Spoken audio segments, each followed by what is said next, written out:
She has fallen. Babylon the Great has fallen.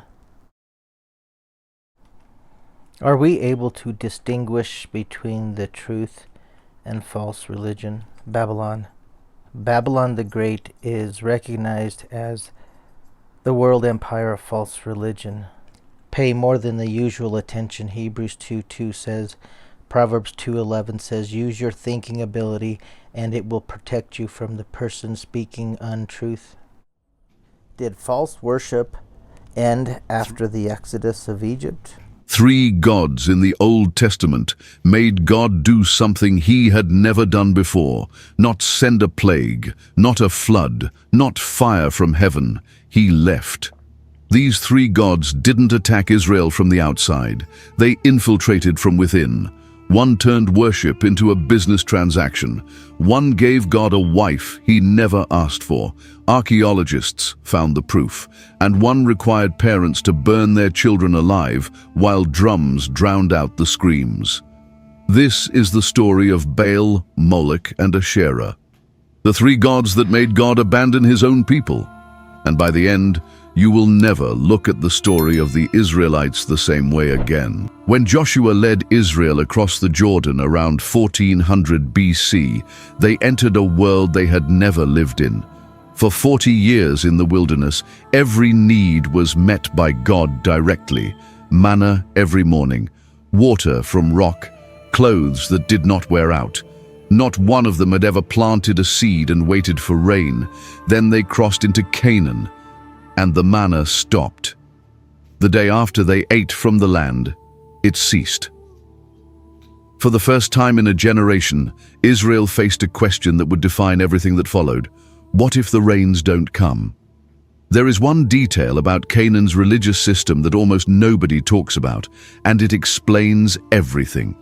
The gods of Canaan were not spiritual, they were economic. Baal offered rain, Asherah offered children and fertile wombs. The entire system was transactional. Perform the ritual, the god delivers the result. Religion functioned as an insurance policy. The premiums were paid in grain, in flesh, and in blood. Israel did not walk into superstition. They walked into an economic theology that had been running for centuries. And they did not abandon Yahweh to embrace it. The Hebrew Vav is the letter V and not W. And they did not abandon Yahweh to embrace it. The book of Judges records that Israel served Yahweh. It's not Yahweh, it's Yahweh. The book of Judges records that Israel served Yahweh and the Baals simultaneously. They kept the feasts, they maintained the priesthood, and then, just in case, they also maintained the local altars on the hilltops. The logic sounded reasonable to people who had never farmed and were terrified of drought. It was spiritually catastrophic. What followed was a cycle that repeated 7 times. Faith, then compromise, then idolatry, then oppression, then rescue, then faith again. Each rotation pulled deeper. What began as a roadside altar on a hilltop would not stop there. It never does. It moved inward, slowly, generationally, until one day it was inside the temple itself.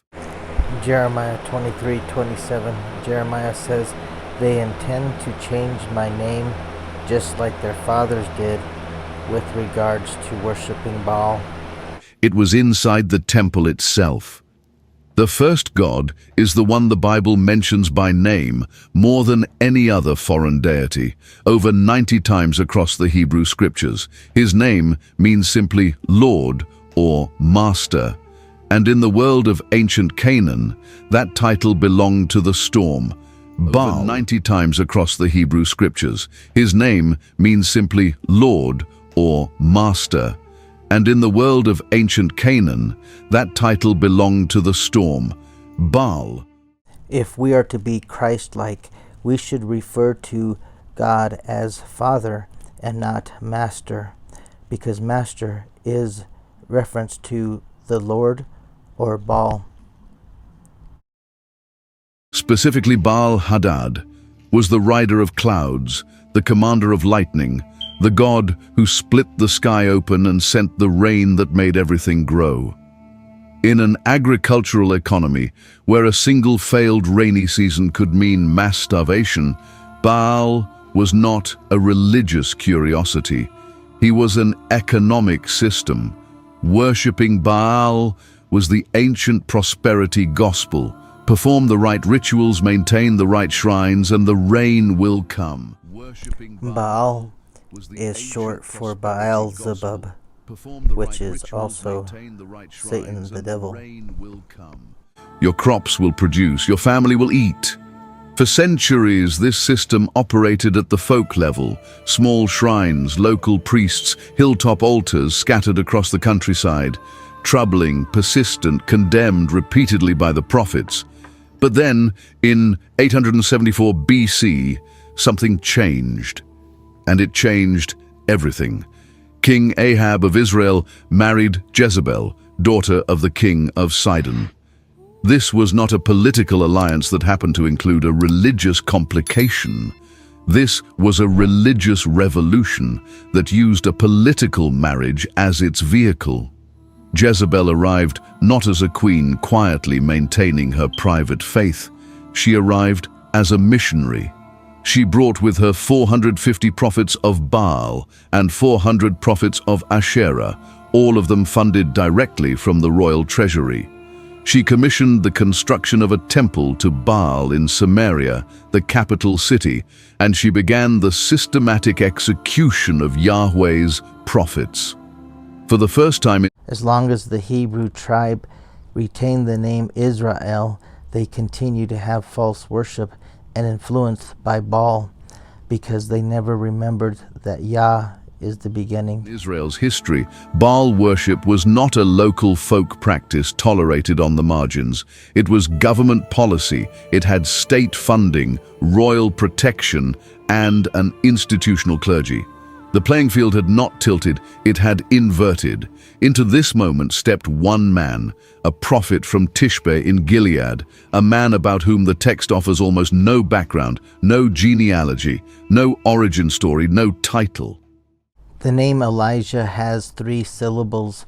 El-I-Yah means God is Yah. And Elijah was here to prove to Israel that Yah is the first syllable and not Ra. Malachi prophesied that Elijah will come before Armageddon. Matthew and Mark confirm that to be the case. There will be no rain in Israel except at his word. 3.5 years passed. The drought Elijah announced was not a minor agricultural setback. It was a civilization-level crisis. Crops were dead. Livestock were dying. The streams had dried up. And every day of that drought was a public argument against Baal, the rain god who could not send rain, the prosperity god who had delivered nothing. Elijah challenged the prophets of Baal and Ashtoreth and said, whoever responds with fire from the sky will prove who's the true God, because Elijah was said, stop worshiping both, either choose one or the other. And so the 450 prophets of Baal and Ashtoreth built altars. They did blood sacrifices and danced, and still nothing. Elijah even mocked them. And then it was his turn. They knocked down his altar, poured water all over it, and Elijah sang Yadelu Yahweh, and then said a prayer. And after that, lightning or a fire came from the sky, consumed the offering, and absorbed or drank the water, as to say good quality H2O. And at that point, everybody knew that Yahweh was the true God, and that Baal was false, Ashtoreth was false, Moloch was false. There was only one true God, and there is still only one true God, the Hebrew God, the Christian God, Yahweh, Yahweh.